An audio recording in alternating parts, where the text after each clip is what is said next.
Hello, Josh Boker here, and I haven't worn this hoodie in like 7 years. You're watching The Peach Pitch, a music review channel, and it's a channel where I happen to be reviewing music. And a little brief diatribe regarding to this review. This is my third time trying to review this because my camera is very goofy. It's a goofball. It basically has this timer of a 20-minute timer. And if it's running low on memory, which my SD card was, because I kept cramming all these videos I recorded into this card, it basically ran out.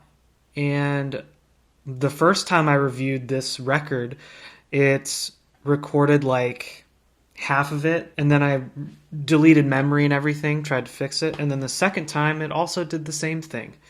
So we're going to try it a third time. So just keep in mind, I'm probably going to be a little short and sweet. I'm a little irritated, not with this record, but with this review process. So hopefully I won't have to deal with this again, because my camera's being a real goof. This album is the new album from Sarah Louise, who is a singer, a songwriter, a big fan of nature. She is from North Carolina.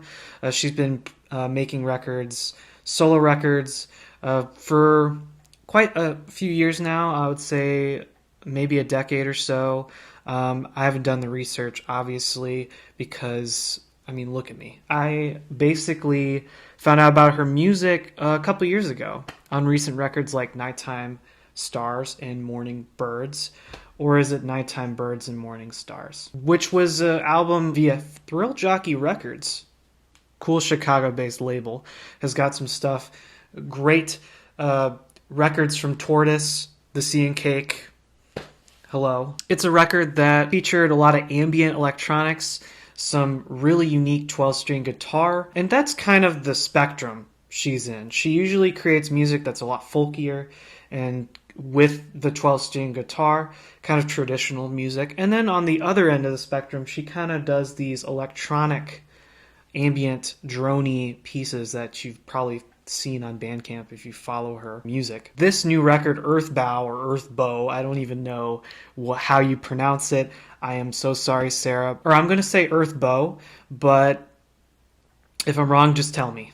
Just comment in the comments and tell me. I'm sure you are eager to know. Earthbow is essentially this combination of the two, this blend of the two, of the 12-string guitar and the ambient electronics. And the pop aesthetic, too. There's a lot of hooks and melodies on this record, too. A lot of her earlier records tend to be a little bit more of a challenging listen. I still find it a little difficult to get into her music, but this record is not that at all. It's quite accessible. It's definitely her most accessible record to date. It still has some very psychedelic and organic instrumentation that can be a little difficult to digest sometimes at first, but once you get into it, it's pretty fantastic. And I also wanted to mention this is self-released and self-produced too by her. She primarily releases it on Bandcamp, which is a platform where you can essentially buy music. The majority of it goes directly to the artist or label, which is fantastic. So you won't find this album on Spotify or Apple Music or even iTunes. But I highly recommend checking it out on Bandcamp if you want to purchase it. Or go to your local record store and buy it as well if you want, if that's your cup of tea. Anyway, Earthbow is really a celebratory experience for her, and it's kind of just a watershed moment for her musically, since it's really a celebration of nature, the earth around us, just everything this planet has really created for us. Also showcases her talents as a musician, a songwriter, and as an individual who loves nature. You got tracks like Jewel of the Blue Ridge, which is like a folkier number that features this super loud bass that's really satisfying to hear and actually pretty unexpected too. Like this track, there's a lot of elements of like electronica and dance music that's kind of interesting to my ears that I haven't really heard on a Sarah Louise project yet. Where Heron Fish at Dawn is the most club-inspired track on this album. I would have never thought a Sarah Louise track would hit this hard in the club. Its beat is like hypnotic, mesmerizing, enchanting, and one of the high points on this record. Your Dreams is another highlight as well. It was the lead single on this record. Features these like marching band like percussion, drifting synths are layered and just fly like a bird, like a goose, a gorgeous, gracious goose. If you build a frog, if you build a pond, the frogs will come is a wonderful track that is the most, I would say, the most accessible and catchy moment on the record. It features these hooks and these driving, pounding drums and the sprawling percussion. Her singing that's just really enchanting and otherworldly. Her vocals are really one of the most unique qualities in her music. Earth Wakes Up is the centerpiece of this record. It's the focal point as well, thematically and musically. She kind of describes everything, all of the animals, the natural organisms that wake up in this ecosystem, this connected ecosystem we call home. And this is where the guitars are very, very dreamy and charismatic and colorful, kind of reminding me of Kate LeBon, if you've heard that record of hers called Reward. Her singing and guitar playing on many of these tracks, including Earth Wakes Up, reminds me of that record. And if you haven't heard that record, please do. Really cool album, really fun album, really underrated artist. Surrender to the Night is another gorgeous highlight on this record that's kind of like, it's dark outside, you're in the desert, you're hearing the coyotes softly howling at the moon. Sarah actually kind of sounds like that in a really cool way.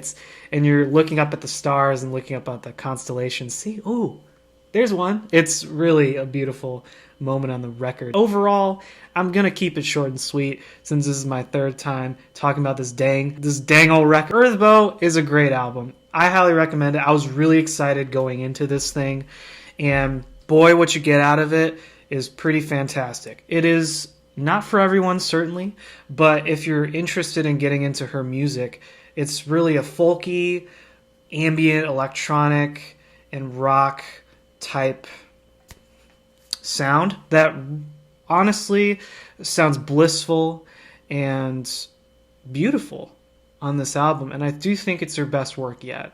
And it's her most exciting work yet. And it's her most accessible work yet as well. And what's also really impressive is the production. I want to say the majority of this was created solely by her, which is really impressive too. And also being self-released. So if I had to rate this thing out of 10, I'd give it an 8 out of 10. It's a pretty great album. It's my favorite of hers. In my opinion, I think she's one of the most intriguing and interesting artists within this kind of realm of psychedelic folk and electronic music with pop elements. And I think if you're interested, if any of that I sounded like, what am I even saying? If anything that I said interests you, then I think you should check this out. From what I've lost in my hairline, I've only grown in my love for music. The Peach Pitch. Thanks for watching. See you next time, friends. I will promise. I'm not going to promise. That's going to happen again. But I'll try not to mess up with my gosh darn old camera. I mean, look at it. It's just a Nikon D3 400. Or do you say 3400? I'm going off track.